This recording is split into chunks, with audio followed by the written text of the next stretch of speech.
साथ मौजूद थे, जबकि साथ ही साथ नुमाइंदा लाहौर न्यूज़ के चांद हुसैन भी हमारे साथ मौजूद थे। Very good morning. जागो लाहौर में आप सबको खुशामदीद कहते हैं। इन्फेक्शन कंट्रोल प्रोटोकॉल ठीक ठाक उम्मीद करती हूँ आप लोग जहाँ कहीं होंगे खैरियत से होंगे, ठीक ठाक होंगे। और ख़ास तौर पर आजकल ना वायरल इन्फेक्शन बहुत ज़्यादा फैल रहा है, जिसका मैं भी शिकार हूँ। जो आपको गले से शुरू होता है, ख़ास तौर पर गला आपका ख़राब होना शुरू होता है और उसके बाद बुखार और फ्लू। ये वायरल इन्फेक्शन मैंने बहुत से लोगों में देखा है। आपके इर्द गिर्द भी शायद आपको ऐसे लोग मिल रहे हों जिनको ये प्रॉब्लम आजकल फेस करना पड़े, क्योंकि ये जब मानसून का मौसम आता है ना, अनप्रेडिक्टेबल होता है। बारिशें बरसती हैं, फिर बारिशें रुक जाती हैं, तो इस वजह से जो वायरसेस है ना, उनकी तादाद बहुत ज़्यादा हो जाती है। और ये जो नमी वाला मौसम होता है, ये उनके लिए इंतहाई मुनासिब होता है, जिसमें उनकी ग्रोथ बहुत ज़्यादा होती है वायरसेस की, और रैपिडली वो ग्रो करते हैं। तो इसलिए हर कोई आपको, हर दूसरा शख्स जो है ना, वो बीमार नज़र आता है। तो आप लोगों ने एहतियात ज़रूर बरतनी, ख़ासतौर पे जो वायरल इन्फेक्शन है इससे। मुख्तलिफ़ बीमारियां हैं, मुख्तलिफ़ इन्फेक्शंस हैं, लेकिन मैं कहूँगी कि हमारा जो मामूल है ना, वही होता है कि हल्का सा फ्लू हुआ, हल्का सा बुखार हुआ, हल्की सी कोई वायरल इन्फेक्शन हमें ना होना शुरू होता है, तो हम एंटीबायोटिक्स की तरफ चले जाते हैं। हम चाहते हैं कि हम ना फौरी ठीक हो जाएं। होना तो चाहिए, क्योंकि जो वायरल इन्फेक्शन होता है ना, ये बहुत ही आपकी तबीयत ख़राब कर देता है, और लिटरली रोज़ाना की बुनियाद पर जो आपने काम करने होते हैं वो भी मुतासर होना शुरू हो जाते हैं। और जिनका और बोलने का काम हो, जैसे मेरा बोलने का काम है, तो मेरे लिए तो और भी ज़्यादा मुश्किल हो जाती है इस चीज़ को आगे लेकर चलना, कि आपका गला ख़राब है, फ्लू है, और लेकिन आपने फिर भी बोलना है, लेकिन काम है, हमने अपना काम करना है। लेकिन एंटीबायोटिक्स, अद्वियात के ऊपर मैं आ रही थी कि अद्वियात बेजा हम लोग खाना शुरू कर देते हैं कि 2-2 गोलियां सुबह खाई, दोपहर खाई, रात को भी हमने 2 गोलियां ना बेड टाइम पे सोने से पहले खा ली कि शायद जल्दी हम लोग रिकवर हो जाएंगे। लेकिन ये जो वायरल इन्फेक्शंस होते हैं, इनमें कभी भी ये गोलियां हमें नहीं खानी चाहिए, एंटीबायोटिक्स नहीं लेनी चाहिए। ये होम रेमेडीज़ करनी चाहिए हमें। गर्म पानी का इस्तेमाल करें, उसमें शहद डाल के पिएं, और ठंडे पानी आजकल कम से कम पिएं। मुझे पता है कि गर्मी बहुत ज़्यादा है, दिल करता है कि ठंडे मशरूबात पिएं, ठंडा पानी पिएं। इस गर्मी से बचने के लिए ख़ुद को हाइड्रेट भी रखते हैं, और साथ ही साथ ख़ुद को रिफ़्रेश करने के लिए हम ये सब चीज़ें, मशरूबात का इस्तेमाल करते हैं। लेकिन जब आपको ये थोड़ा सा इन्फेक्शन हो जाता है, तो थोड़ा बहुत अपने आप को एहतियात भी ज़रूर बरतनी चाहिए, और इन चीज़ों से, ख़ास तौर पर खाने पीने की चीज़ों से देखना चाहिए कि क्या ये हमें सूट कर भी रही है या नहीं कर रही हैं। मैं तो कहूँगी कि जनाब गर्म पानी का इस्तेमाल ज़्यादा से ज़्यादा करें, ग्रीन टी का इस्तेमाल करें। ये एक तो आपके वेट लॉस में भी मदद करती है, दूसरा ये आपके गले को सूदिंग इफ़ेक्ट भी देती है। तो जैसे मौसम तो ये इसी तरह का है कि कभी बारिश बरसती है और कभी रुक जाती है। जनाब कुछ बात कर लेते हैं सेहत के मामले के हवाले से। आज हमने बताना है हजामा क्या होता है। आप लोगों ने भी सुना होगा, आजकल बहुत ज़्यादा चल भी रहा है, सोशल मीडिया पर भी इसकी एडवर्टीज़मेंट आ रही है। हर कोई डॉक्टर भी कह रहा है कि जी हम हजामा करते हैं। अब हजामा है क्या? ये एक तो हुज़ूर पाक सल्लल्लाहु अलैहि वसल्लम से भी मंसूब है, उनकी ज़िंदगी में भी था, उन्होंने भी हजामा कराया था, और अहादीस से भी हमें मिलता है इसके मुतालिक। दूसरा ये कि इसका फ़ायदा क्या होता है हजामा का, कौन कौन से लोग हैं जो हजामा करवा सकते हैं, और इस पर आज हमने बात करनी है, और किस तरह किया जा सकता है। आया हमें कोई प्रोफेशनल बंदा ही चाहिए हजामा के लिए, या फिर हम घर में ख़ुद भी कर सकते हैं? तो इस पर आज हमने बात करनी है। इस पर बात करने के लिए हकीम हाफिज़ फ़रहान हनीफ़ साहब हमारे साथ स्टूडियोज़ में मौजूद हैं। हकीम साहब आपको खुश आमदीद कहते हैं। जागो लाहौर में कैसे आप? ठीक ठाक है, अल्हम्दुलिल्लाह, अल्लाह का एहसान है, शुक्र अल्लाह का। हकीम साहब आज हिजामे के हवाले से बात करनी है कि हिजामा, जिस तरह मैंने बात की कि हुज़ूर पाक सल्लल्लाहु अलैहि वसल्लम से भी मंसूब है, अहादीस मुबारका में भी हमें इसका ज़िक्र मिलता है। इसके फ़ायदे क्या हैं, सबसे पहले तो ये बताइए। रब्बी इशरह ली सदरी वयस्सिर ली अमरी वहलुल उक़दतम मिन लिसानी यफ़क़हू क़ौली। सबसे पहले बात की जाए तो इस, जैसा आपने हदीस इब्न अब्बास रज़ी अल्लाह अन्हु से रिवायत है कि नबी सल्लल्लाहु अलैहि वसल्लम ने फरमाया कि हिजामा 3 चीज़ों में है। शहद का इस्तेमाल करना, शहद का पीना, हिजामा लगवाना, और आग से दागना। उसमें सबसे बेहतरीन जो समझा जाता है वो शहद और हिजामा को आग से दागना नबी सल्लल्लाहु अलैहि वसल्लम ने पसंद नहीं फरमाया। इसके बाद एक और हदीस है कि नबी सल्लल्लाहु अलैहि वसल्लम जब मेराज पे गए तो वहाँ पे जितने भी वो फरिश्तों की जमात से गुजरे तो फरिश्तों ने नबी सल्लल्लाहु अलैहि वसल्लम को कहा कि आप ना हिजामा खुद भी करवाएं और अपनी उनको जो सहाबा है उनको तरगीब भी दें। और नबी सल्लल्लाहु अलैहि वसल्लम ने हिजामा खुद भी लगवाया, ठीक है, कंधों में भी लगवाया, सर में भी लगवाया, ठीक है, हिप पे भी लगवाया, फिर पिंडलियों पे भी लगवाया। तो इसमें हिजामा इतनी प्यारी सुन्नत है और इतना ज़बरदस्त इलाज है। आज अगर देखा जाए तो आप चाइना में चले जाएं, चाइना तो वैसे इसमें उनका तो ये कौमी जो है ना इनका ये इसका इलाज है, बिल्कुल कौमी ट्रीटमेंट है इसका, और ये इतने हज़ार सालों से। अब इसमें पहले होता था वो लगाते थे सींगियाँ लगाते थे, जो सींग होते हैं ना उसके ज़रिए उसको अंदर से खाली करके तो उससे लगाया जाता था। लेकिन चाइना ने तरक्की करके इसका अब कपिंग में आ गया, अब इसको ब्लड कपिंग भी कहते हैं। पहले सिर्फ पछने लगाना या सींगी लगाना कहा जाता था, अब कपिंग के प्लास्टिक कप आ गए हैं, वैक्यूम के लिए गन्स आ गई हैं, यानी कि अब ये आसान हो गया है। और ये इतना अच्छा इलाज है कि मैं ज़ाती तौर पे इतने तकरीबन कोई 10 साल से कर रहा हूँ और सिखा भी रहा हूँ। तो इसमें मुझे यहाँ पे तो इतने अच्छे पेशेंट ठीक हुए, सोराइसिस के हवाले से, सर दर्द के हवाले से, ब्लड प्रेशर के हवाले से और अर्थराइटिस के हवाले से, शैटिका पेन का इसमें बड़ा बेहतरीन इलाज है, कमर दर्द के हवाले से L4 L5 का इसके बड़ा ज़बरदस्त किस्म का इलाज है। यानी कि ये ओवरऑल पूरी बॉडी के लिए। और हिजामा जो तरीका इलाज है सिर्फ तिब में है, ये सिर्फ तबीब कर सकता है, ये डॉक्टर को भी अलाउ नहीं है। आज फिर हम लोग स्टार्ट करते हैं ताकि बताया जा सके कि किस तरह हमने करना है हिजामा। ठीक है। अच्छा, इसमें एक तो जिसका हमने हिजामा करना है वो भी पेशेंट ऐसा हो जिसका हम हिजामा कर रहे हैं उसका हीमोग्लोबिन पूरा हो, सेहतमंद हो, ऐसा ना हो बहुत ज़्यादा बुजुर्ग हो, ठीक है। वो सारी अच्छा यहाँ पे हम ना एक सिर्फ डेमो देंगे, अगर आप मतलब पे आएंगे तो वहाँ पे तो सारी सहूलियात होती हैं। यहाँ पे अगर कोई कमी कुताही रह जाए तो ये सिर्फ एक डेमो के लिए हम ना कर रहे हैं, सिर्फ आप लोगों को अवेयरनेस के लिए, ये सिर्फ आपको बताने के लिए कि किस तरह होता है। आज अगर आप देखें तो जितने बड़े बड़े स्टार्स हैं, अगर आप जाते हैं शोबिज में चले जाएं, क्रिकेट में चले जाएं, या बड़े बड़े उलमा या सियासतदान, ये अब वो खुद भी दवाइयों से बचते हैं। दवाई ये ऐसा इलाज है आपको दवाई नहीं खानी पड़ती, आप सिर्फ हिजामा करवा लें तो आपकी तबीयत जो है बेहतर हो जाती है। तो जो करने वाला है उसके लिए भी ज़रूरी है उसको इसका इल्मुल अबदान, इनके जिस्म का इल्म होना ज़रूरी है। अगर उसको इसके बारे में हाव नाव नहीं है तो इसके बारे में भी कहा गया कि इसके बारे में भी कहा गया कि अगर आपको इसके बारे में नॉलेज नहीं है तो अभी जामा ना करें, क्योंकि आप सेहत के मतलब कोई भी अब एक कैप्सूल भी देते हैं, कुछ भी करते हैं तो टिश्यू जैसे उसमें यह है कि हम अक्सर औकात ये गलती कर जाते हैं, हम टोटके इस्तेमाल कर लेते हैं तो उससे क्या होता है, नुकसान होता है। तो यहाँ पे हदीस है कि अगर किसी की जान चली जाती है ऐसे तो उसे कत्ल का पूरा उतना ही उसे गुनाह मिलेगा, अगर कोई गलत दवाई किसी को बताई उससे नुकसान हो गया। एग्जैक्टली। थोड़ी सी ना चेयर जो है आप इस साइड पे इस कैमरे की तरफ कर लें। हाँ बिल्कुल यहाँ पे ठीक है, ओके जी, डन डन। अच्छा, सबसे पहले तो हमने इसको स्टेरिलाइज कर लिया, उसके बाद हमने ये है जी जैतून ऑयल, ये आपके पास होना चाहिए। इसको हमने थोड़ा सा ना हल्का सा लगाना है, ठीक है। ये डेमो कर रहे हैं, वैसे इसका हम कपिंग अच्छा, ये कप्स होते हैं इसके, ये कप्स होते हैं, ये प्लास्टिक के होते हैं ये कि ये प्लास्टिक के। ये जो मैं पॉइंट लगाने लगा ये अल्काहिल है, इसके बारे में हदीस है कि ये 72 बीमारियों का इलाज है। अच्छा, आप 72 बीमारी गिन लें कितनी ज्यादा बीमारियों का, ये नबी सल्लल्लाहु अलैहि वसल्लम से हदीस साबित है। और ये हिजामा जो है ये करवाना चाहिए सुन्नत तारीखें, जो सुन्नत तारीखें हैं वो 17, 21 और 19, ये 3 तारीखों में जो हमारा ब्लड है ना वो बिल्कुल ऐसी पोजीशन में होता है कि हिजामा किया जाए तो सबसे अच्छा रिजल्ट है। क्या तारीखें हैं? 17, 19 और 21 चांद की तारीख है। अच्छा, ठीक है। और नबी सल्लल्लाहु अलैहि वसल्लम ने भी इन्हीं तारीखों में करवाया और इन तारीखों में करवाने का अजर व सवाब बड़ा, आप सुन्नत के ऊपर अमल करते हैं अजर भी मिलता है आपको। 17, 19 और 21 ये बेहतरीन तारीखें हैं कि अगर आपको ये तारीखें मिल जाएं तो आप इसमें करवा लें। अगर नहीं मिल रहे हैं और अगर आपकी बीमारी की शिद्दत ज़्यादा है, दर्द की शिद्दत ज़्यादा है, तो आप किसी भी तारीख पे करवा सकते हैं। लेकिन अफजल ये है अगर सुन्नत पर आपने अमल करना है तो आप इन 3 तारीखों पर जो है वो करवा सकते हैं। कपिंग हो चुकी है, कप लगा दिया है और वैक्यूम भी कर लिया है हमने उसको। आप ये देखिए, हाँ जी बिल्कुल ये वैक्यूम हो रहा है। अच्छा, इसमें ऐसे अफराद जिनका हीमोग्लोबिन कम है, HP कम है, उन्हें ये नहीं करवाना चाहिए जब तक HB पूरा ना हो।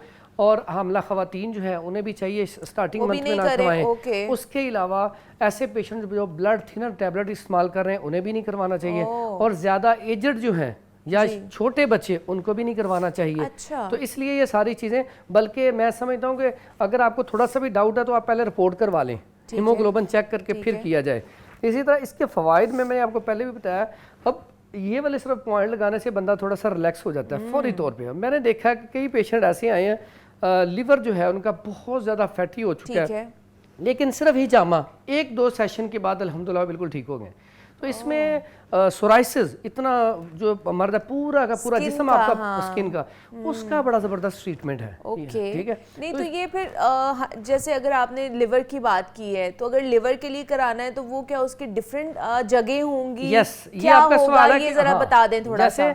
लिवर है तो हम उसके जब पॉइंट लगाएंगे तो राइट साइड पे ये बिल्कुल लिवर की जगह पे यहाँ पे पॉइंट लगेंगे। अच्छा, ठीक है। उसके बाद बिल्कुल इसके सामने वाली साइड पे ये जहाँ पे ये लिवर है आगे भी लगेगा 2 जगह पे। ओके, सीने इसी पे तरह फ्रोजन शोल्डर है तो फ्रोजन शोल्डर पे आपका बाजू यहाँ से ऊपर नहीं उठ रहा, ऊपर नहीं जाता, सही है। वो मैंने आपको जो बताया था ना, अरब कंट्री में मैंने एक हिजामा किया, उसका बाजू को 3 साल से ऊपर नहीं जा रहा था। सारे डॉक्टरी इलाज करवा लिए तो मैंने किसी ने बताया, मेरा तो मैंने सिर्फ हिजामा किया, 1 कप ये है, ये लगाया, फिर ये और ये, ठीक है, फिर 1 कप पे फ्रोजन शोल्डर बैठी, उसका वो बाजू ठीक हो गया और अभी भी वो फोन करके मैसेज करके दुआएं देता है। यानी कि इतना गंभीर मसला, इतना ज़्यादा। जैसे आप कमर दर्द की बात कर रहे थे, L4 L5 की बात कर रहे थे, उसके लिए कहाँ पे पॉइंट्स हो सकते हैं? उसके लिए कम, ये देखें, ये पहले पॉइंट तो ये लगेंगे, ठीक है। उसके बाद ये जो स्पाइनल कॉर्ड है इसके ऊपर पूरे के पूरे नीचे तक पॉइंट लगेंगे, उसके बाद 2 साइडों पे पॉइंट लगेंगे। बस ये बेहतरीन इलाज है फौरी तौर पे, और ये ऐसा ट्रीटमेंट है मैं समझता हूँ हर किसी को हिजामा करवाना चाहिए, क्योंकि एक तो नबी सल्लल्लाहु अलैहि वसल्लम की सुन्नत है, अजर मिलता है,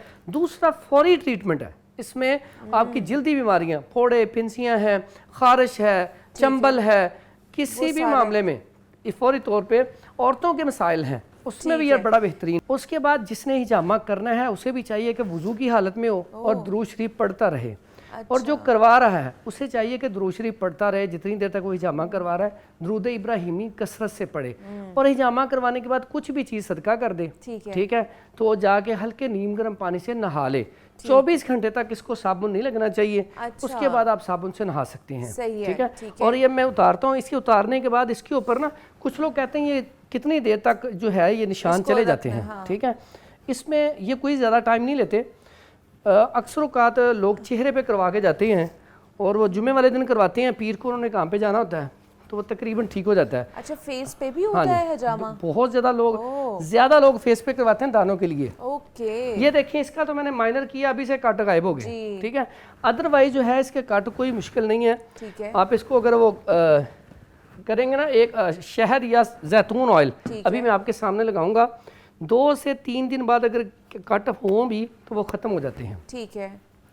और ये किसी भी ऐसे बंदे से नहीं करवाना चाहिए, जैसे आपने बात की है आजकल तो सारे ही कर रहे हैं, अनप्रोफेशनल लोग हैं ना, ऐसे लोगों से बिल्कुल नहीं, क्योंकि इससे ना साइड इफेक्ट भी हैं। बिल्कुल ऐसे अब जो हमने यहाँ पे और दूसरा आपको पता नहीं है कि सामान स्टेरिलाइज है कि नहीं है, और वो किसी और के ऊपर यूज हुआ है, आपको HIV हो सकता है, मुख्तलिफ बीमारियां हो सकती हैं जो खून से लगती हैं। इसके बाद ये लिवर के जो पॉइंट है ना, ठीक है, ये लगाएंगे, इसी तरह नीचे तक लगा देंगे। लास्टली जो लोग पूछना चाहते हैं कि कितना एक्सपेंसिव है और इसकी क्या कीमत हो सकती है? ये कोई एक्सपेंसिव नहीं है इतना।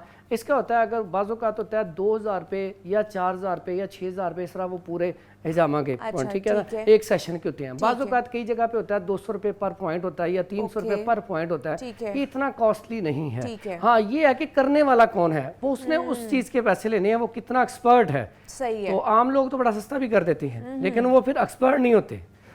यहाँ पे आपने करवाना किसी एक्सपर्ट से है, ये ज़रूरी है इसमें। ठीक है जी, ये हिजामा के हवाले से था कि हिजामा के फ़ायदे क्या हैं, कौन कौन से लोग करवा सकते हैं, किन किन बीमारियों का इलाज इसमें मौजूद है, टेक्निक क्या होनी चाहिए, रेंज ऑफ प्राइस क्या है, उसके ऊपर भी हमने बात किया। हकीम साहब हमारे साथ मौजूद थे। हकीम साहब, बहुत शुक्रिया आपके वक्त का कि आप आए और आपने लाइव हमें करके दिखाया कि किस तरह हो सकता है, ताकि आपको भी नोहा हो कि अगर आप करवाना चाहते हैं तो आप जाके उस बंदे से पूछ भी सके, कंसर्न पर्सन से, कि ये चीज़ें होती हैं, आपको इसके बारे में क्या पता है? बिकॉज क्वैकरी आपको पता है कितनी ज़्यादा फैलती जा रही है। तो हकीम साहब बहुत शुक्रिया आपके वक्त का। एक सिर्फ छोटी सी बात, ये हमने एक डेमो दिखाया था, यहाँ पे प्रॉपर चीज़ें नहीं थी, परफेक्शन नहीं है यहाँ पे। हाँ, थैंक यू सो मच हकीम साहब। जनाब अब कुछ बात कर लेते हैं माँ के हवाले से। माँ और बच्चे का जो एक कह लें कि रिश्ता है ना, बड़ा ही खूबसूरत रिश्ता होता है। और जब बच्चा पैदा होता है ना, तो सबसे ज़्यादा लगाव भी उसका माँ के साथ होता है। तो वैसे भी कहा जाता है कि जो माँ का दूध होता है वो बच्चे की पहली मुकम्मल ग़िज़ा होती है, जो ना सिर्फ जिस्मानी नशोनुमा के लिए बहुत ज़रूरी है बल्कि बच्चे की क़ुव्वत मुदाफ़त को भी मज़बूत बनाता है। अब ये सिर्फ़ एक ग़िज़ाई अमल नहीं है, बल्कि माँ और बच्चे के जो दरमियान जज्बाती ताल्लुक़ है ना, उसको भी स्ट्रॉन्ग करता है। मगर सवाल ये है कि अगर बच्चा माँ का दूध ना पिए तो उसकी सेहत पर क्या असरात पड़ते हैं? क्या माँ की सेहत भी इससे मुतासर हो सकती है? तो आज कुछ यही अहम सवाल आते हैं जिसके ऊपर हमने बात करनी है, क्योंकि आज जो है ना वो ये जो पूरा वीक है ये ब्रेस्ट फीडिंग वीक मनाया जा रहा है, ताकि बताया जा सके उन माँओं को, उन बेटियों को, उन बहनों को कि आया जब आप माँ बनेंगी तो ब्रेस्ट फीडिंग कितनी ज़रूरी है बच्चे के लिए, ख़ासतौर पर वो जो मुकम्मल ग़िज़ा जिसको कहा जाता है वो कितना ज़रूरी है और उसका फ़ायदा क्या होता है। तो इस पर बात करने के लिए प्रोफेसर डॉक्टर जाहिद अनवर साहब ने हमें ज्वाइन किया है। चाइल्ड स्पेशलिस्ट हैं, तो उनसे आपकी मुलाकात कराते हैं। डॉक्टर साहब आपको वेलकम कहते हैं जागो लाहौर में। कैसे हैं आप? ठीक ठाक है जी, मैं ठीक हूँ, thank you so very much. Doctor साहब ये ब्रेस्ट फीडिंग वीक चल रहा है और इसकी इम्पॉर्टेंस के ऊपर हमने आज बात करनी है कि क्यों ज़रूरी है अगर एक बच्चा पैदा होता है उसको माँ का दूध पिलाना। बिकॉज दोनों तरह के हमें चीज़ें मिल रही होती है ना। एक एक्सट्रीम पे मिल रहा होता है कि बच्चे को माँ का दूध पिलाना, दूसरी एक्सट्रीम पे मिल रहा होता है कि वही डॉक्टर जो है ना वो डब्बा पैक भी लिख के दे रहे होते हैं कि आप बच्चे को ये दूध पिला दें जाके।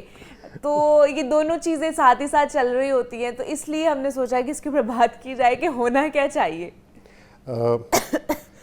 बड़ा रेलेवेंट और पर्टिनेंट क्वेश्चन है। दूध पिलाना तो ज़रूरी है और इसके मुतालिक कोई दो राय नहीं है कि मदर फीड से बेहतर फीड और कोई नहीं है। बेबी की ग्रोथ के लिए, बेबी की वेट गेन के लिए। और एक चीज़ जो शायद मालूम हो या कि मदर फीड बेबी जैसे जैसे ग्रो करेगा उसकी रिक्वायरमेंट के हिसाब से मदर फीड खुद ब खुद इवॉल्व करती है।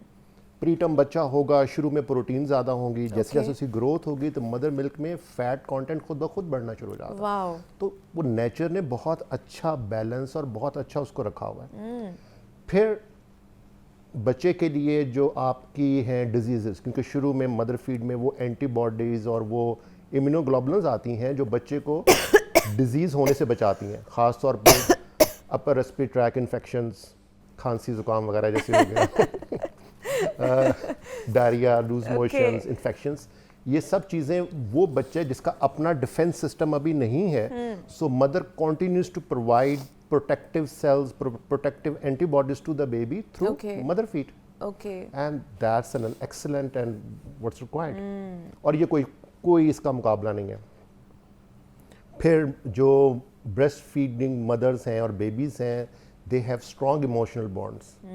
अभी आपने खुद भी बताया है और इसका भी कोई मुतबादिल नहीं है। बिल्कुल। इन द लॉन्ग रन जो चंद एक क्रॉनिक डिजीज़ हैं लाइक डायबिटीज़ हो गई, लाइक सर्टन ल्यूकीमियाज, कैंसर्स, बच्चों को उनसे भी प्रोटेक्शन मिलती है। Mechanisms not that clear but studies have shown that they may be helpful in this aspect as well. So बच्चे के तो ये हो गए, मगर इसके अलावा मदर के भी फायदे होते हैं। क्या फ़ायदा है? हाँ। मदर को फ़ायदा ये होता है कि मदर का जो इमीडिएट वो जो ब्लीडिंग और uterine contraction immediately after delivery, breast feeding से वो फेज़ आसान हो जाता है। नेचुरल ऑक्सीटोसिन आती है और it helps. Secondly, mother feed के साथ मदर का जो वो वेट बैलेंसिंग है, like kind of not that over put on कर लेती है ना, हाँ, तो वो करना वो भी आसान हो जाता है। ठीक है। इसके अलावा फिर मदर में जो बच्चे, वो स्टडीज़ थी कि मोर देन 6 मंथ्स जिन मदर ने फीड करवाया उनके अंदर ओवरी का कैंसर, ब्रेस्ट कैंसर के भी चांसेस कम हो जाएंगे। अगेन डायबिटीज़, कोलेस्ट्रॉल्स, ये सब चीज़ें कंट्रोल में रहती हैं। सो फ़ायदे तो बेतहाशा। अच्छा, ठीक है। लेकिन कुछ ख़वातीन ये भी कहती हैं ना कि हम कोशिश करते ही हैं ब्रेस्ट फीडिंग की, बट मिल्क नहीं आ रहा होता, वो उस तरह प्रोड्यूस नहीं हो रहा होता, तो उसकी क्या वजह हो सकती है? आजकल ये रिसेंटली बहुत से जो केसेस है वो मैंने देखे हैं यंग जनरेशन में, जो 20s में, अर्ली 30s में अपनी, उनको ये प्रॉब्लम फेस करना पड़ा है। तो वो क्या वजह हो सकती है और किस तरह इसको बेहतर किया जा सकता है अगर आपका ब्रेस्ट फीडिंग जो है सही नहीं आ रही है? जो फर्स्ट टाइम मदर्स हैं उनके अंदर मिल्क प्रोडक्शन प्रोसेस तो स्टार्ट हो गया होता है, मगर उसका मुकाबला उन मदर से करें जिनका सेकंड प्रेगनेंसी या थर्ड प्रेगनेंसी है, तो फर्स्ट टाइम प्रेगनेंसी जो मदर बनी है उनमें थोड़ी सी स्लो डेवलप होगा, ठीक है, as compare to the ones who are in subsequent pregnancies and deliveries. ठीक है, तो वो थोड़ा सा उसको हमें कंपनसेट करना पड़ेगा। दूसरा जो है ना मुश्किल उसमें वो ये है कि कॉन्सेप्ट है कि जी अब मदर फीड नहीं आ रही या कम आ रही है तो आप ऐड ऑन कर दें। अब ये और डेट्रीमेंटल हो जाता है कि बच्चा पेट भर गया तो अब वो मदर फीड क्यों लेगा? ऑब्वियसली यस, मदर फीड नहीं लेगा तो वो साइकिल नहीं बनेगा, प्रोडक्शन कम हो जाएगी। सो चीज़ों को ना थोड़ा सा वो तरीके के साथ और परसिस्टेंस के साथ, हम ये भी नहीं चाहते कि बच्चे की सेफ्टी इफेक्ट हो, मगर हम अगर उसको मदर फीड से दूर करते जाएंगे वन रीज़न और द अनदर तो वो ऑपरेटिव कम होता जाएगा। जो आजकल का है, पहले ज़माने में तो ये था कि मदर की न्यूट्रिशन अपनी अच्छी नहीं थी होती, तो एक वो सर्टन क्लास थी कि they want to, they can not afford a formula even, but their own nutrition is so kind of poor और कॉम्प्रोमाइज्ड कि वो कर ही नहीं थे पाते। फिर अब अर्बन पॉपुलेशन में दूसरा ये वर्क बेस्ड भी तो एनवायरनमेंट है ना, तो वर्क बेस्ड एनवायरनमेंट में वी ऑल नो कि अगरचे कहते तो हैं मगर सहूलियात इंस्टीट्यूशंस में उस तरह नहीं है जो कि चाहिए। डेडिकेटेड रूम्स नहीं है क्योंकि हम पब्लिक में मदर फीडिंग को अलाउ नहीं कर रहे होते, वो एक स्टिग्मेटा टाइप और उसको एक्सेप्ट नहीं करते। So you need to have a dedicated space, then you need to express milk at regular intervals. आप ये नहीं हो सकता कि आप 9 to 5 आए हैं तो अब आप एक्सप्रेस ही नहीं करेंगे, आपको शुरू में वो ब्रेस्ट इंगॉर्जमेंट वगैरह वो प्रॉब्लम्स आएंगी और बाद में प्रोडक्शन कम हो जाएगी। So every 2, 3, 4 hours you need to express, उसके लिए फिर पंप्स चाहिए, फिर आपने एक्सप्रेस कर लिया तो उसको स्टोर भी तो करना है, उसके लिए फ्रिजेस चाहिए। ठीक है ना, तो वो अब वो इस तरह की जो चीज़ें हैं वो ऐसा करके ऐड ऑन कर देती हैं। फिर हमारी सोसाइटी में वो जो मदर्स हैं उनको ये नहीं खाना, वो नहीं खाना, एग्जैक्टली ठंडा नहीं खाना कि बच्चा अगर दूध पी रहा है तो उसको सर्दी लग जाएगी या गला खराब हो जाएगा तो या उसको फ्लू हो सकता है। वैसे ऐसा होता है ये शायद मिथ्स हैं? आपका क्या ख्याल है? मुझे लगता है शायद मिथ्स हैं, ऐसा कुछ भी नहीं होता। ब्रेस्ट टिश्यू आपकी बॉडी से बेसिक फैक्टर्स लेगा, अमाइनो एसिड्स, फैट, और उनको अल्लाह की तरफ से फैक्ट्री रिकॉन्स्टिट्यूट करेगी इनटू अ मिल्क। सो अगर आपने आइसक्रीम खाई थी तो आइसक्रीम तो टूट गई कब की, तो उसके तो से जो फैट होगा जो टूट के निकले टुकड़े वो रिकॉन्स्टिट्यूट हुए ना। हाँ, ये जरूर होगा अगर आपको फ्लू है और आपने मास्क यूज किया तो बच्चे को लग जाएगा, बच्चे को ट्रांसमिट हो जाएगा। तो ये नहीं होगा कि भाई माँ ने आइसक्रीम खाई थी, उसने दूध पिलाया और उसकी वजह से बच्चे को हो गया। तो क्योंकि वक्त की शॉर्टेज थी, लेकिन फिर भी हमने कोशिश की डॉक्टर साहब के लोगों को बताया जा सके, खवातीन को बताया जा सके खास तौर पर कि ब्रेस्ट फीडिंग कितनी इंपॉर्टेंट है बच्चे के लिए भी और इटसेल्फ माँ के लिए भी, जो माँ बनी है उसके लिए भी। तो thank you so much professor साहब कि आप आए, आपने टाइम दिया हमें और इसके ऊपर बात की है। मैंने यहाँ पे एक छोटी सी ब्रेक लेनी है, मिलते हैं इस ब्रेक के बाद।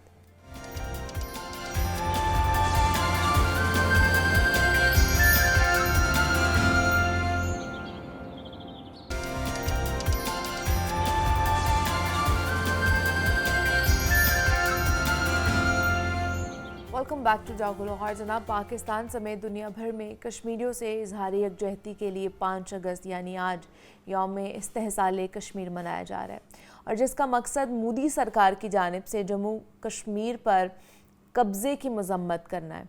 5 अगस्त 2019 को मोदी हुकूमत ने मकबूजा जम्मू कश्मीर की अलग रियासती हैसियत ख़त्म करके मज़लूम कश्मीरियों को उनकी अपनी ही रियासत से बेदखल करने की साजिश की और जिसके बाद वादी में मुजाहिरों के डर से लॉकडाउन नाफिज कर दिया गया और उस लॉकडाउन को आज 6 साल हो गए।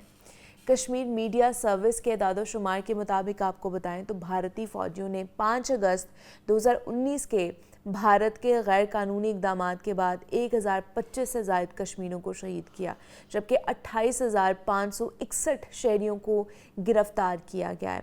और भारत का कश्मीरी अवाम के ख़िलाफ़ ताकत का वहशियाना इस्तेमाल नाकाबिले कबूल है।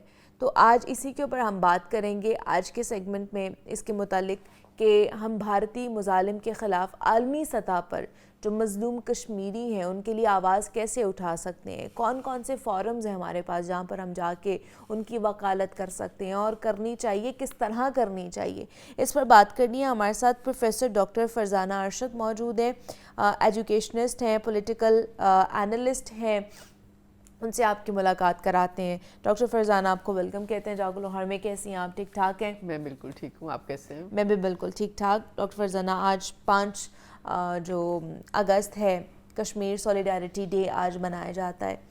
तो मकसद तो हमें पता है कि हम चाहते हैं कि जो वो आर्टिकल 370 जो ख़त्म किया गया, उनकी जो कह लें कि ख़ुद मुख्तारी जो है ना ख़त्म की गई कश्मीर की, उसको बहाल किया जाए उसी के ज़ुमरे में।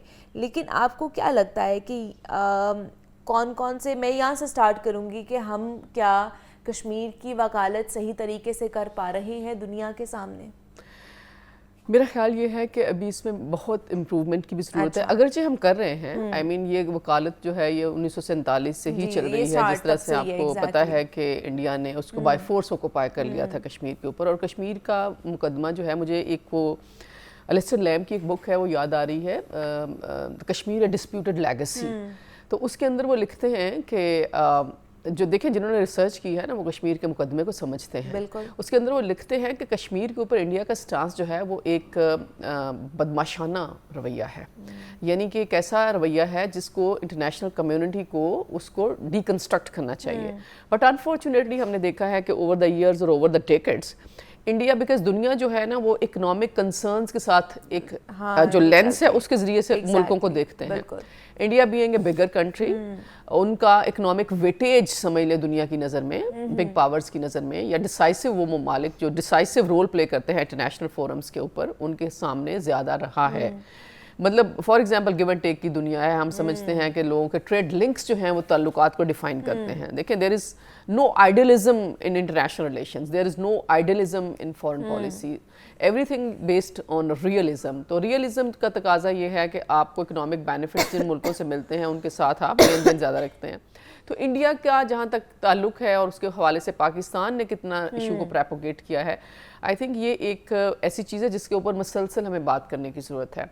अगरचे पाकिस्तान ने, मैं समझती हूँ पाकिस्तान की बहुत सारी गवर्नमेंट्स ने और पाकिस्तान ने कोशिश ज़रूर एक अच्छे तरीके से हमेशा की है कि इंटरनेशनल फोरम्स के ऊपर कश्मीरियों की आवाज़ को उठाया जाए, और उठाया भी है, जिसकी वजह से एक इशू जो है वो जिंदा रहा।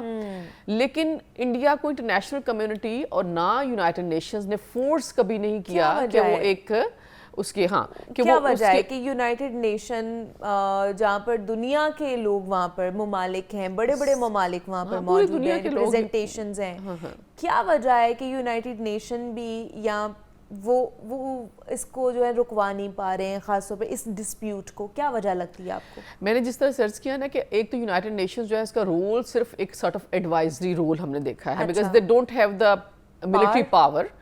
उनकी पावर दुनिया के मुल्क की है ना, तो दुनिया के मुल्क के कंसर्न्स तो मैंने जिस तरह अभी अर्ज किया कि वो गिव एंड टेक के ऊपर ज़्यादा मबनी होते हैं, तो वो इतना वेटेज नहीं देते इस इशू को उस तरीके से जिस तरह से मिलना चाहिए था और रिजॉल्वमेंट की तरफ जाना चाहिए था। तो अब देखें, पिछले कुछ अरसे से इंडिया में एक फाशिस्ट गवर्नमेंट है। मुझे ये कहने में कोई आर नहीं है कि बीजेपी का बैकग्राउंड आरएसएस है, विच वाज राष्ट्रीय सैनिक संघ, और राष्ट्रीय सैनिक संघ एक मिलिटेंट ऑर्गेनाइजेशन थी जो कि बुनियादी तौर पे वायलेंस को प्रीच करती थी। तो वही उनकी ट्रेनिंग है और उसी तरीके से उन्होंने इंडिया को लेके चले हैं। और मेरे ख्याल में इस वक्त इंडिया अपने जो उनका एक रोल दुनिया में समझ ले या एक जो मुकाम था उससे बहुत नीचे गए हैं, बिकॉज इन्होंने जो सेकुलरिज्म का नारा लगाते थे या वो नारा लगाते थे कि हम दुनिया की सबसे बड़ी डेमोक्रेसी हैं, आई थिंक वो तो बड़े बुरे तरीके से नीचे गिरा है। पूरी दुनिया ने देखी है कि किस तरीके से ये चीज़ों को लेके चले। तो मोदी ने इसको और अग्रेशन की शक्ल देते हुए ये 5 अगस्त 2019 को ये आर्टिकल 370 रिवोक किया, और ये आर्टिकल 370 एक्चुअली कश्मीर को एक डिस्प्यूटेड और स्पेशल स्टेटस देता था इंडियन कॉन्स्टिट्यूशन में।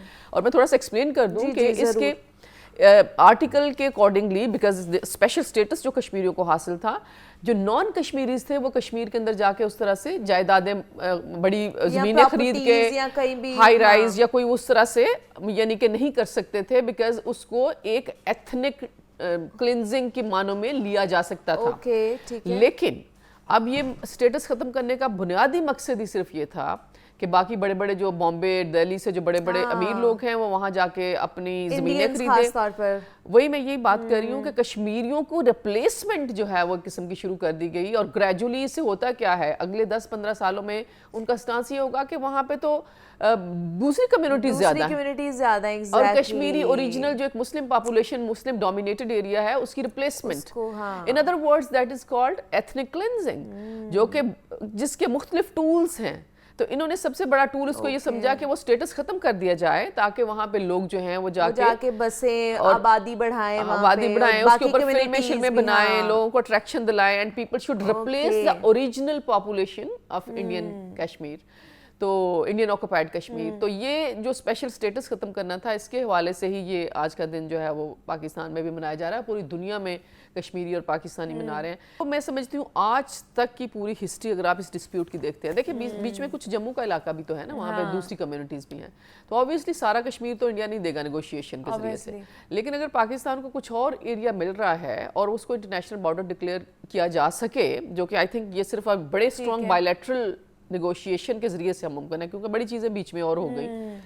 तो मेरे ख्याल में चुनाव फार्मूला पाकिस्तान की बहुत फेवर में था, कश्मीरियों की बहुत फेवर में था। वो तो गुजर गया, आप क्या कर सकते हैं? नहीं, उसको दोबारा नेगोशिएट भी तो किया जा सकता है। यू नो, मैं ये बात कर रही हूँ कि आजकल कौन कौन से आज तक सॉल्यूशंस आए हैं। सही है। तो सबसे ज्यादा बड़ा सॉल्यूशन जो कश्मीरियों के लिए भी और पाकिस्तानियों के लिए भी था, वो चुनाव फार्मूले का था, that still exist. Okay, I think the need is के इंडिया को एक टेबल के ऊपर लाया जाए, क्योंकि बहरहाल जंग किसी चीज का सोल्यूशन नहीं है। एग्जैक्टली जंग के बाद दोबारा सीज़फायर हो जाएगा और लोग मरेंगे और तबाही होगी। जो सूरत हाल में हुई, और तब भी एक खुशी की लहर, या आप कह लें कि एक आया था कि शायद जब ये वाली जंग ख़त्म होगी तो साथ ही साथ कश्मीर के ऊपर भी निगोसिएशन होगी, टेबल टॉक होगी, तो शायद कश्मीर का मामला भी हल हो जाए, लेकिन वो तब भी नहीं हुआ। लेकिन होप फॉर द बेस्ट, हमेशा हाई होप्स रखनी चाहिए किसी भी चीज़ के हवाले से, और कश्मीर के हवाले से भी हम हाई होप्स रखते हैं। हमारे साथ प्रोफेसर डॉक्टर फरजाना अरशद मौजूद हैं, और डॉक्टर साहिबा बहुत शुक्रिया आपके वक्त का कि आप आई इसके ऊपर बात की। जनाब बाबा, आपको ना एक खुशखबरी दे देते हैं, वो ये है कि पाकिस्तान में जो डायबिटीज़ के मर्ज़ का शिकार हैं वो दुनिया में, हाँ, पाकिस्तान जो है वो नंबर 1 पर आ गया है डायबिटीज़ में। ये लेटेस्ट स्टैटिस्टिक्स हमारे सामने आए हैं। और दूसरा ये कि पाकिस्तान जो है मोटापे में भी नंबर 5 पर आ गया है। तो ये आप देख लें कि हमारी जो कौम है वो किस साइड पर जा रही है। मोटापा और जो डायबिटीज़ है कम उम्र बच्चों में भी बहुत ज़्यादा ये पाई जा रही है। इसका हल क्या है, आज हमने वो ढूंढना है। बहुत सारे लोग सर्जरीज़ की तरफ भी जा रहे हैं, किस तरह की सर्जरीज़ हो सकती हैं और उससे क्या फ़ायदा होता है, उस पर आज अब बात करेंगे। इस पर बात करने के लिए हमारे साथ प्रोफेसर मौजुल हसन मौजूद हैं, स्टूडियोज़ में पीडियाट्रिक सर्जन हैं। उनसे आपकी मुलाकात कराते हैं। डॉक्टर साहब आपको खुश आमदीद कहते हैं जागो लाहौर में। और साथ ही साथ मोहम्मद बिलाल, नुमाइंदा लाहौर न्यूज़ ने भी हमें ज्वाइन किया। बिलाल, आपको भी खुश आमदीद कहते हैं। डॉक्टर साहब, डायबिटीज़ में पहले नंबर पर आ गए हैं हम, और मोटापे में 5वें नंबर पर आ गए हैं हम। तो क्या इलाज हो सकता है आपको लगता है, क्योंकि दोनों ही इंटरलिंक्ड है, डायबिटीज़ भी और मोटापा भी। तो क्या लोगों को अब अगर बहुत ज़्यादा मोटापा चढ़ता जा रहा है तो अब सर्जरीज़ की तरफ भी जाना चाहिए, क्या लगता है आपको? सबसे पहले बहुत बहुत शुक्रिया। आपको पता है ये बड़ा बर्निंग इशू है डायबिटीज़ एंड ओबेसिटी, और पाकिस्तान पिछले काफ़ी अरसे से आपको पता है कि इसमें हम और किसी चीज़ में तरक्की तो नहीं करते, इसमें हम करी जा रहे हैं। कर रहे हैं exactly। तो जब मैं आया था पाकिस्तान, ऑलमोस्ट अब इट्स बीन लाइक कोई 11 साल हो गए, तो उस वक्त पाकिस्तान था कोई 9वें-10वें नंबर पे था ओबेसिटी में, फिर 8वें पे आया, अब वो 5वें पे आ गया। डायबिटीज़ में भी हम कोई 15वें-16वें पे थे, अब बढ़ते, क्योंकि अब मसला ये है कि यहाँ सबसे बड़ा जो प्रॉब्लम है वो फूड, खाने का जो है। दुनिया में अगर वो खाने में गड़बड़ करता है ना, वो सीधा उसको टांग देते हैं। इधर जितना खाना आप देखते हो, रोज़ न्यूज़ आती हैं, इतनी आती हैं। दूसरा सेडेंटरी लाइफस्टाइल, और मतलब लोगों की डायबिटीज़ इस हद तक आ गई है, वो चेक ही नहीं करते जब आते हैं। एक टेस्ट होता है HbA1c, जो हमें 3 महीने का आपका शुगर कंट्रोल बताता है। वो नॉर्मल होता है तकरीबन लेस देन 5, 5.5, 5.32। अगर 5.67 से आज हम उसको कहते हैं प्री डायबिटीज़ की तरफ चला गया। 6.23 को डायबिटीज़ होगी, तो इस तरह ऊपर जाते जाते हैं तो आपका उनकी वैल्यू 13-14 मेरे पास आते हैं, लोग 15 तक पहुंची होती है, शुगर 600, 400। अब ऐसे जो लोग हैं, अगर ये डायबिटीज़ या एक्सरसाइज और अपने लाइफस्टाइल से अपनी चीज़ें ठीक नहीं करते, तो उनके लिए जो बैरिएट्रिक सर्जरी है ये ब्लेसिंग है। तो इसलिए सबसे इम्पोर्टेंट लोगों को ये वे करना है कि यार आपने कब ये करानी है, कब नहीं करानी। अच्छा, अब लेकिन बैरिएट्रिक सर्जरी से आपका मोटापा भी खत्म हो जाता है और डायबिटीज भी खत्म हो जाती है। अब मसला ये है कि लोगों ने अब इसको इतना ज़्यादा आम कर दिया है, हाँ। और यूट्यूब पे भरा हुआ है दी शुगर 30 मिनट में ख़त्म करा लो, 1 दिन में ख़त्म करा लो, घंटों में ख़त्म। अब जो लोगों में सबसे बड़ी जो अवेयरनेस हमने पैदा करनी है, जो आप लोगों के प्रोग्राम हैं, मैं कितनी दफ़ा बोलता हूँ, वो ये है कि हर बंदे की शुगर ख़त्म नहीं हो सकती। ये सबसे इम्पोर्टेंट पॉइंट है कि ऐसे बंदे जिनकी टाइप 1 डायबिटीज़ है वो नहीं ख़त्म होती। ऐसे बंदे जिनका वेट बहुत कम है, जिसका वज़न है 50 किलो, 60 किलो, 70 किलो, तो उसकी भी शुगर अब तो कम होएगी। अगर शुगर कम कराते उसका वेट भी कम होता है, तो उससे क्या होएगा, अगर 60 किलो का बंदा 40 किलो पे आ जाए उसकी तो ऐसी रही फिर नहीं। इसलिए लोगों में सबसे इम्पोर्टेंट जो अवेयरनेस है कि ये सर्जरी वही है जो पिछले 15 साल से हम यहाँ कर रहे हैं। उन्होंने इसको नया ट्रेंड दिया, कोई नई सर्जरी आ गई, मेटाबॉलिक सर्जरी आ गई। तो मतलब मैं अलहमदुलिल्लाह तकरीबन 12,000 ऑपरेशन कर चुका हूँ, उसमें डायबिटीज़ के 6-7 हज़ार मरीज़ होंगे। लोग अपनी दवाई नहीं ले रहे, इंसुलिन भी नहीं ले रहे। तो सबसे मतलब इतना ज़्यादा, किसी की HbA1c 14 है, वो आ गई है 5 पे विद इन 2-3 मंथ्स, तो इट्स ब्लेसिंग। लेकिन आप सबसे है कि अगर आपका BMI 27 से नीचे है या 27.5 तक आप कर सकते हो मैक्सिमम, उससे नीचे आपने नहीं करना है ऑपरेशन। नहीं, तो ये बैरिएट्रिक सर्जरी और ये जो टमी टक आजकल बहुत चल रहा है, ये सेम ही है या टमी टक समथिंग एल्स? अब देखें ना, वेट लॉस सर्जरीज 2-3 टाइप्स की हैं। वो सबसे इम्पोर्टेंट है बैरिएट्रिक सर्जरी। टमी टक क्या है, वेट लॉस नहीं होता, वो कॉस्मेटिक सर्जरी है। अब हमारे पास इतने लोग आते हैं ख़राब हुए हुए, हम लोग भी टमी टक करते हैं, लेकिन आफ्टर बैरिएट्रिक सर्जरी। जब आपका वेट कम हो जाए, जब आपका पेट लटक जाए, तो कॉस्मेटिक रीज़न, हमारी पूरी टीम है प्लास्टिक सर्जरी की, बाकी लोग आप लोग वो कर देते हो। और मैं बैरिएट्रिक से पहले ये खुद बहुत करता था, लाइपोसक्शन, टमी टक। अब ऐसी जगह बहुत सारे आ गए हैं कि लोग, अगर किसी का ज़्यादा वेट होता है, वो उसको टमी टक कर दें तो वो बेचारा रुल जाता है समटाइम। क्या? क्योंकि इतना बड़ा जब स्कार होता है पेट पे, तकरीबन 1-1.5 फुट का, उसमें खुदा न खासा इन्फेक्शन हो जाती है। तो हमारे पास बहुत सारे ऐसे पेशेंट आए हैं, और कई ऐसे लोग हैं, आपने सुना होगा यूट्यूब पे बहुत एड्स हैं। एक ऐसी जगह, मैं नाम स्पेसिफाई नहीं कर रहा, लेकिन उसके इतने पेशेंट आ गए, इतने ख़राब हुए पेशेंट आ गए हैं, तो इवन लोग कंप्लेन कर रहे हैं कि उनके इतने पैसे लग गए हैं और वो बंदे ऐसे हैं, उनको पकड़ के उनके ऑपरेशन कर दिए। कहते हैं बेशक पैसे ना तो कल आ जाएंगे, आ जाओ, आओ सही। आप मतलब चेक कराने जाते हैं और उन्हें पकड़ लेते हैं। और लोग बेचारे, इवन मेरे अपने पेशेंट मुझे पूछते हैं, सर को ये कोई नया ऑपरेशन आ गया, कोई नई चीज़ें आ गई। इस तरह ये डायबिटीज़ और वो वाला है। तो आप लोगों ने मतलब लोगों ने बचना है, आप हमेशा सर्च करें।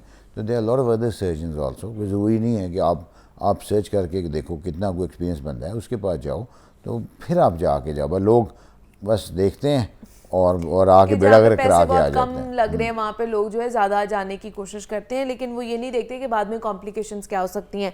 बिलाल, आपकी तरफ आऊँगी। पहले नंबर पर हम डायबिटीज़ में आ गए हैं, 5वें नंबर पर मोटापे पे आ गए हैं। हुकूमत को इसमें क्या करना चाहिए, आपको क्या लगता है? देखिए मुनीबा, इस पे हमने कई दफ़ा हम हमेशा सेडेंटरी लाइफस्टाइल पे या फूड पे डाल देते हैं। कोई शक नहीं है कि इसमें आवाम का भी इशू है कि वो अपनी ख़ुराक को बेहतर नहीं करते, अपनी लाइफस्टाइल को बेहतर नहीं करते। लेकिन इशू ये है कि इन्फ्लेशन इतनी है, महंगाई इतनी है, डिप्रेशन इतना है, परेशानी इतनी है, बेरोज़गारी इतनी है, मसाइल इतने हैं, लोग क्या करें?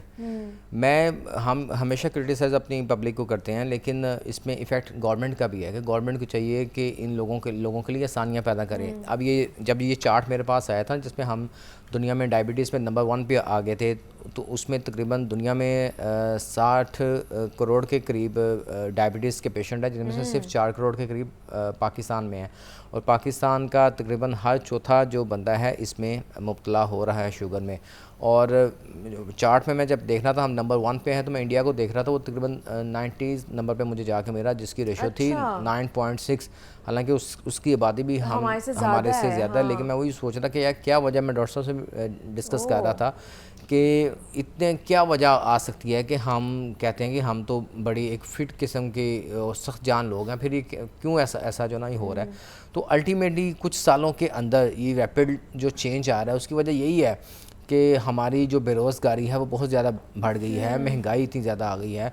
हम अब जब सोशल मीडिया पे देखते हैं तो अब जिस तरह मैं कुछ देख रहा हूँ कि वार्डन अननेसेसरी चालान कर रहे हैं, लोग अपने आप को आग लगाने की कोशिश कर रहे हैं। जब 2-2 हज़ार रुपये के चालान होंगे, लोग ज़हनी मरीज़ बन जाते हैं। तो इस तरह के जब हालात होंगे, लोगों ने बीमार ही पड़ना, नहीं तो और क्या करेंगे। अब मेरे पास अच्छा खाने का हो, पहनने का हो, तो मेरा क्यों नहीं दिल करेगा मैं भी जाके वॉक करूं, मैं भी जाके अच्छा खाना खाऊं, या मैं भी जाके जो है ना नाइकी के शूज़ लेके जो है वॉकिंग करूं, जिम जाऊं। तो ये सारे इश्यूज़ हैं, गवर्नमेंट को इन चीज़ों पर एक्शन लेने की ज़रूरत है।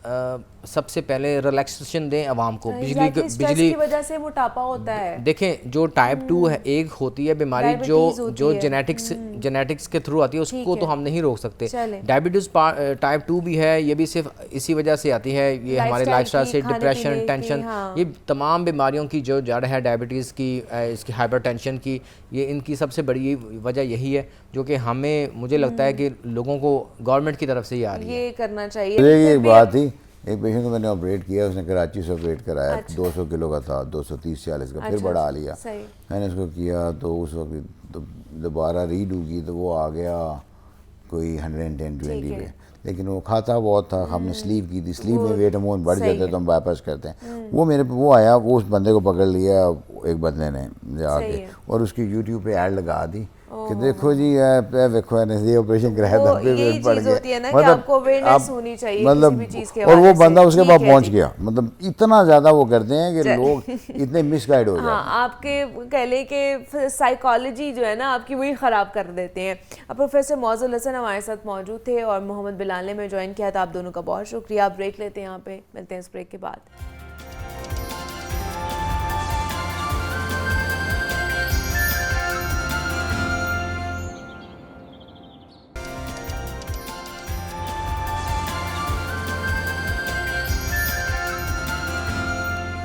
वेलकम बैक टू जागो लाहौर। जनाब, हमारे मुआशरे में औलाद जब जवान हो जाती है ना, तो वालिदैन को उनकी शादी करवाने की फ़िक्र लाहक हो जाती है, जो एक फ़ितरी अमल है, नेचुरल प्रोसेस है।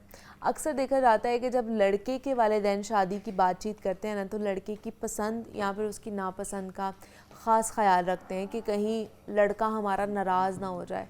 जबकि अक्सर शादी के मामले में जो वालिदैन की तरफ से लड़की की रज़ामंदी को किसी खातिर में नहीं लाया जाता, और फिर लड़की के वालिदैन उसका रिश्ता उससे पूछे बगैर कर देते हैं, जो कि मेरे ख्याल से सरासर औलाद के साथ हक तलफी होती है।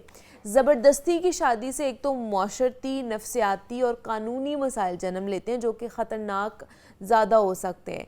और दूसरा ये कि जब ऐसी शादी हो जाती है, इसमें मियाँ बीवी में वो फितरी प्यार और मोहब्बत नहीं होता जो होना चाहिए, और फिर यही वो नाचाकी जो रिश्ते में तबाही का बायस भी बनती है। तो आज हम इसी पे बात करेंगे कि ये इस माइंडसेट से हम किस तरह निकल सकते हैं, हमारे वालिदैन को किस तरह अपना माइंडसेट चेंज करना चाहिए कि जब आप एक लड़के को हक़ दे रहे हैं कि वो अपनी पसंद नापसंद का इजहार कर सकता है, तो लड़की को क्यों नहीं आप ये हक़ दे पा रहे हैं। तो इस पर बात कर लेते हैं। डॉक्टर अली अजमल हमारे साथ स्टूडियोज़ में मौजूद हैं, माहिर नफ्सियात हैं, उनसे आपकी मुलाकात कराते हैं। डॉक्टर साहब, आपको खुश आमदीद कहते हैं जागो लाहौर में। कैसे हैं आप? ठीक ठाक हैं? Thank you. डॉक्टर साहब, ज़बरदस्ती की शादी, अगर इस पे बात कर ली जाए, स्टार्ट ही इससे मैं करूँ, ज़बरदस्ती की शादी से क्या क्या मसाइल जन्म ले सकते हैं? देखिए, ज़बरदस्ती की शादी एक तरह से शादी होती नहीं है। उसमें यह है कि देखें, इससे ज़्यादा कोई भी पेरेंट्स अपनी औलाद के साथ, ख़ास तौर पे लड़कियों के साथ क्या बुरा कर सकते हैं कि उनकी ज़बरदस्ती से शादी कर दी।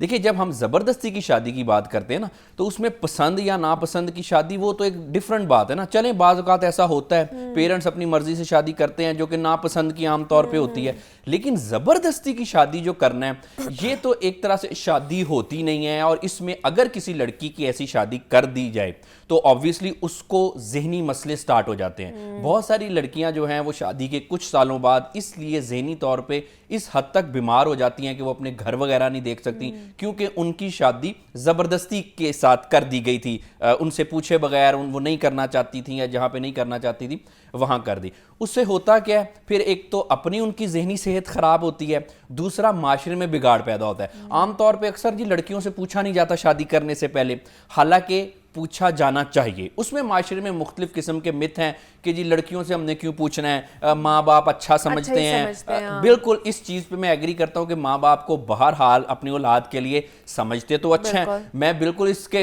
हक में नहीं हूँ कि माँ बाप के आप से बगावत करके शादी करें, लेकिन जितनी माँ बाप से बगावत करके शादी करना मायूब चीज़ है, उससे ज़्यादा मायूब चीज़ है कि अगर आप किसी लड़की की ज़बरदस्ती शादी करते हैं। देखिए ना, इससे बुरा हम किसी लड़की के साथ, कोई भी पेरेंट्स अपनी बच्ची के साथ और क्या कर सकते हैं कि उसको ऐसे घर में भेज दिया, ऐसे शख्स के साथ ब्याह दिया जिसके साथ वो रहना ही नहीं चाह रही।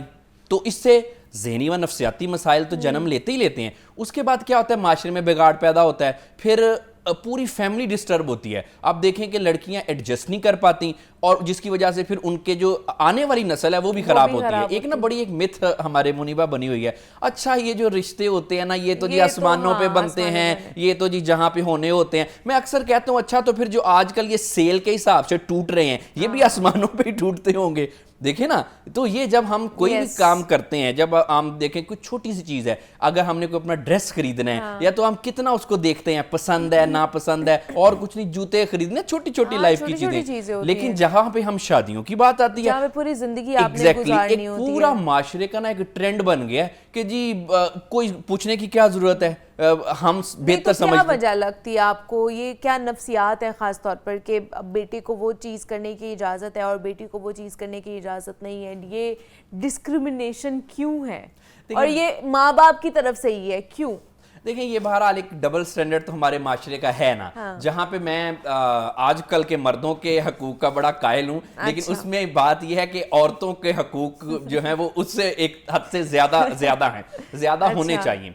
देखें, वजह यह है कि आप औरतों से क्यों नहीं पूछते, पूछना चाहिए। वो एक ना एक पुराने एक मामलात हमारे चल रहे हैं जो कि इसका हकीकत से कोई ताल्लुक नहीं है, इसको हमने एक मॉरल से, अखलाकियात से मिक्स कर दिया। देखिए, इससे जो कम अखलाकियात क्या हो सकती है कि आप किसी बच्ची की ज़बरदस्ती शादी कर। दूसरा, अगर शादी खुदा न खास्ता नाकाम हो गई है तो उसका भी सारा जिम्मा जो है वो औरत के ऊपर डाल दिया जाता है। जी देखिए ना, ये भी एक गलत बात है। आजकल हमें क्या, हम एक्सपेक्ट क्या कर रहे हैं कि एक लड़की है, वो एजुकेटेड हो, वो जी अगर प्रोफेशनल है तो बाहर का काम करे, अच्छा उसके बाद फिर आके वो घर का काम भी करे, वो घर भी देखे और उसके बाद फिर सास ससुर के एक्स्ट्रा नखरे भी देखे। भी आप एक चीज देखें, जो भी हमें सुन रहे हैं रिलेट कर सकते हैं कि अगर मर्द बाहर से काम करके आया, अब उसको जी हम कहते हैं जी इसको घर में सुकून चाहिए, वो जी कमा के आया, थका हुआ आया, उसके लिए घर में एक सुकून होना चाहिए। अब आप एक चीज देखें कि औरत को आप क्या एक्सपेक्ट कर रहे हैं कि वो जी बाहर काम भी करके आई है, वो अपना कंट्रीब्यूट भी कर रही है, उसके बाद जी वो जी खाना भी पकाए, वो जी अपने घर का भी ख्याल रखे,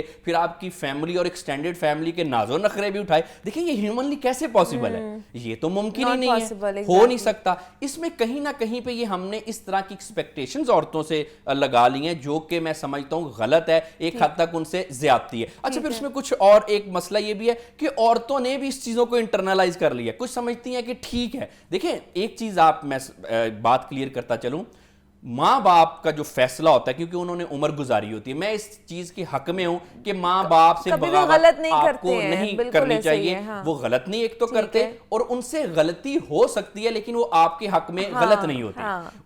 हमें माँ बाप की बात सुननी चाहिए। शादी, रिश्ते बगावत के नहीं होने चाहिए, इसमें किसी भी हवाले से इस तरह की चीजें नहीं होनी चाहिए। लेकिन इसके साथ साथ एक ये भी एलिमेंट है कि माँ बाप को भी अपने बच्चों का, खास तौर पे बच्चियों का ख्याल करना चाहिए। देखिए, अक्सर होता है ना कि वो बगावत की शादियां लोग करते हैं, मैं इसको एक हद तक बेराह रवि समझता हूं, लेकिन अगर आप अपनी बच्ची की जबरदस्ती शादी करते हैं तो मैं समझता हूं कि आप भी अपनी ईगो में बेराह रवि का शिकार हैं।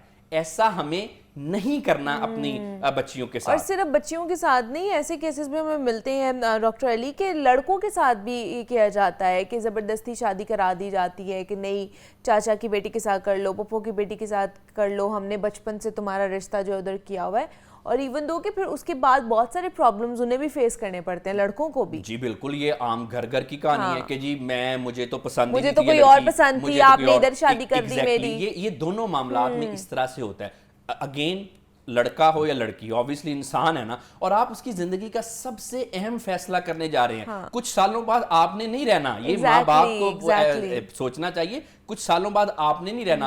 आज जो आपको एक्सटेंडेड फैमिली में रिश्तेदार जो हैं वो कहते हैं, उन्होंने भी साथ नहीं रहना। ये सिर्फ ऐसे मामलात होते हैं जो प्राइमरीली मर्द और औरत के मियाँ बीवी के होते हैं। उसके बाद फिर क्या होता है जी कि जब आप इस तरह से कर देते हैं तो ना लड़का एडजस्ट कर पाता है ना लड़की एडजस्ट कर पाती। उससे फिर क्या होता है, घर नहीं चलता, फैमिली ठीक तरह से परवान नहीं चढ़ती, और फिर होने वाले बच्चे यानी कि आपकी नस्ल पे प्रॉब्लम होती है। उसमें एक और चीज है, देखें, ये मैं समझता हूँ कि ये आज एक चीज बड़ी एक रेलिवेंट है आजकल के माशरे में, कि जब शादी हो गई, अब ये एक बड़ा इंपॉर्टेंट चीज है कि जी शादी पसंद की हुई या नापसंद की हुई, जबरदस्ती की हुई, मर्जी की हुई, अब हो गई है।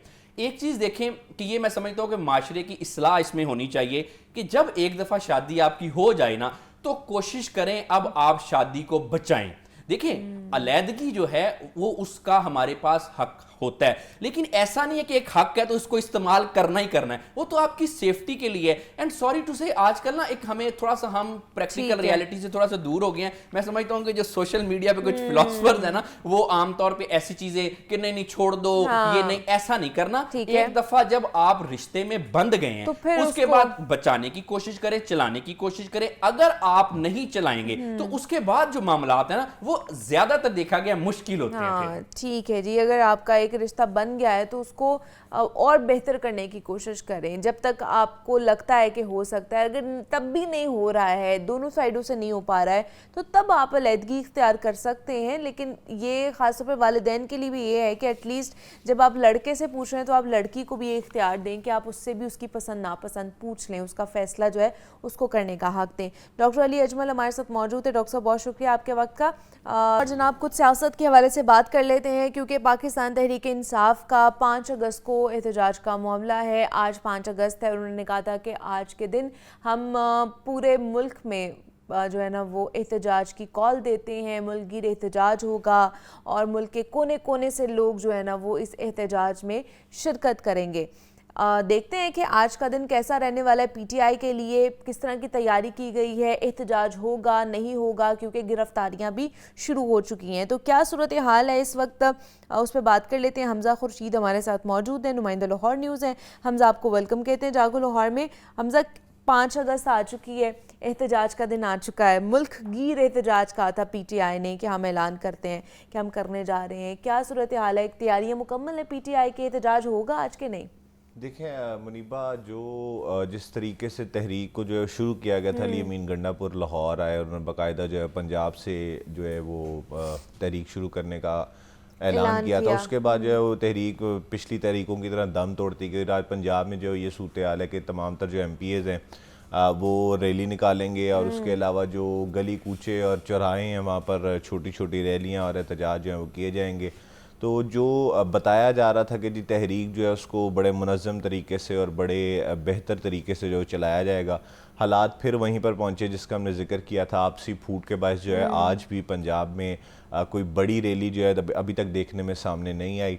पार्लियामेंटेरियंस ने जो है वो एक रैली का इनेकाद भी किया ही था, तो उस पर पुलिस का छापा पड़ा है और उसमें डिप्टी अपोजिशन लीडर अभी तक की जो इतलात है मोइन कुरैशी वो जो है वो गिरफ़्तार हो गए हैं। जबकि अगर बात की जाए बड़ी रैलियों की, तो बड़ी रैलियों में आलिया हमज़ा हैं जिनकी तरफ से अभी तक कोई ऐलान नहीं किया गया कि वो बड़ी जो है वो रैली करेंगी। जबकि जो हमशीरा हैं बानी PTI की अलीमा खान, उनकी जानिब से भी अभी तक कोई ऐसा ऐलान सामने नज़र नहीं आया। जबकि जो लाहौर के सदर हैं शेख इम्तियाज़, उनकी जानिब से भी कोई ऐसा बयान सामने नहीं आया कि वो कोई बड़ी रैली या बड़ा एहतजाज जो है वो शहर लाहौर में करेंगे। लेकिन लाहौर से अगर हम बाहर निकलें, पंजाब में दूसरे शहरों में जाएं, तो जाहिर सी बात है क्योंकि वो इलाके इतने मुनज़्ज़म नहीं हैं, उधर जो है वो गांव वगैरह ज़्यादा हैं, तो वहाँ पर जो है वो रैलियाँ निकाली जाएंगी और ये रैलियाँ भी जो है वो सोशल मीडिया के हद तक रहेंगी। किसी चौराहे को अभी तक जो है वो ऐसी इतलात नहीं है कि उसको ब्लॉक किया जाएगा और बाकायदा अपना एहतजाज जो है वो मेन स्ट्रीम मीडिया पर रिकॉर्ड करवाया जाएगा। सोशल मीडिया की हद तक जो है वो एहतजाज किया जाएगा। जो PTI की एक रवायत बन गई है कि एक सड़क से निकले 15-20 बंदे या 100 बंदा इकट्ठा किया, और दूसरी सड़क पर जो है वो फुटेजेस बनाकर जो है वो रैली जो है ख़त्म कर दी है। अगर मैं आपको इस टाइम सिक्योरिटी सूरत बताऊँ तो पुलिस जो है वो खासी एक्टिव है इस वक्त GPO में और इस वक्त ऐवान अदल के बाहर, और जबकि चेयरिंग क्रॉस पर जो है पुलिस की भारी नफरी है। जबकि अभी तक जो इतलात हैं कि मुतअद्दिद हज़ारों जो हैं वो पुलिस एहलकार आज ड्यूटी देंगे और एंटी राइट फोर्सेस जो हैं वो ड्यूटी देंगी, लेकिन जो बड़ा एहतजाज है वो देखने में सामने नहीं आएगा। और इसका मैं अगर आपको मसला और इसका जो है वजह बताता चलूँ तो वही है कि पाकिस्तान तहरीक इंसाफ ख़ास तौर पर पंजाब में फूड जो है वो इंतहा इख्तियार कर चुकी है।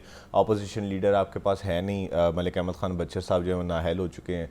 पार्लिमानी पार्टी भी जो है वो अब आपको जल्द धड़ों में बटी हुई नज़र आएगी। इसके अलावा जो पार्टी अहदेदारान है वो पहले से ही जो है वो तफरीक का शिकार है।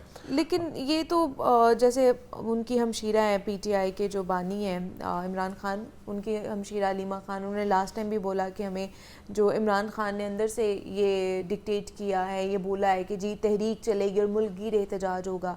फिर कहीं ना कहीं मामला आया कि जी इस तहरीक में उनके दोनों बेटे जो हैं वो भी शिरकत करेंगे और फिर एक मोमेंटम क्रिएट किया जाएगा, तो वो भी कोई नज़र नहीं आ रहा हमें।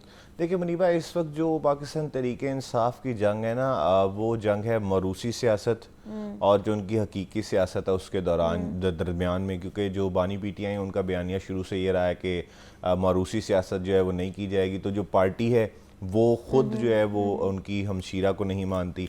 और जो आप अगर मुख्तलिफ बयानात देखें तो उसमें भी जो पार्टी की आदत है वो उनके बेटों को ये ज़रूर कहती है कि जी आप आएँ, एहतजाज करें, हिस्सा लें, बानी PTI की रिहाई में बात करें, लेकिन आपका सियासत में जो है वो ताल्लुक़ नहीं है। तो ये बड़े मसले मसाइल हैं और ये एक मसला नहीं है कि जिसको हम लेकर डिस्कस करें। इसके लिए तो आपको बहुत वक्त चाहिए, क्योंकि इस वक्त जो है वो मसलों से घिरी हुई है मसाइल से पाकिस्तान तहरीक इंसाफ। उसमें अब आप ख़ानदानी सियासत की बात कर लें, उसमें आप जो है वो मुल्की सियासत की बात कर लें, तो कोई मुस्बत चेहरा या मुस्बत कोई लीड करने वाला जो है इस वक्त पाकिस्तान तहरीक इंसाफ को नहीं है। हाँ, सिर्फ माँ सिवाय KPK के, क्योंकि वहाँ पर जो है वो अली अमीन खान गंडापुर है, तो उधर जो है वो चीज़ें मुनज़्ज़म हो जाती हैं। लेकिन अगर पंजाब में हम देखें तो आलिया हमज़ा को एक फेस बनाकर सामने लाया गया था, लेकिन उनको अपनी ही पार्लिमानी पार्टी और अपने ही पार्टी अहदेदारान ने जो है वो नहीं माना, तो वो जो है वो महदूद होकर रह गई आवाम तक और नुमाइंदों तक और जो ऑफिशियल पार्टी मीटिंग्स होती हैं उस तक। बाकी उसके अलावा जो उनके अहकामात हैं उनको जो है हवा में उड़ा दिया जाता है। उसके अलावा अगर आप देखें सलमान अकरम राजा को जो जनरल सेक्रेटरी हैं, तो उनकी क्योंकि बेसिकली कोई पॉलिटिकल बैकग्राउंड नहीं है, इसलिए उसको जो है पार्टी उनके अहकामात को कुछ खासा तस्लीम नहीं करती।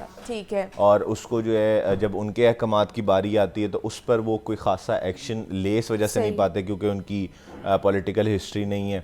फिर उसके अलावा अगर आप बात करें तो जो पार्लिमानी पार्टी है उसमें मलिक अहमद ख़ान बच्चर एक अच्छा चेहरा थे, वो नाअहल हो गए।